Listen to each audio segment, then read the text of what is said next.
We're going to install the takedown pin on an Aero lower receiver that has a threaded takedown pin hole.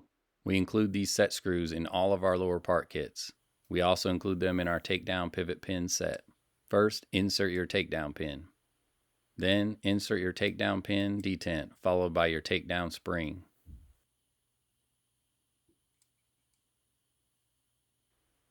You'll need to trim your spring in order to make room for the set screw. You want to trim it just above flush. Leave about 4 coils hanging out.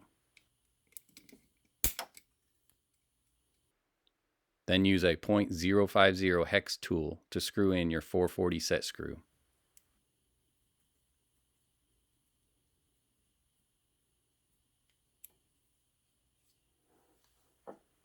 Check the movement of your takedown pin, making sure it's not too tight or loose.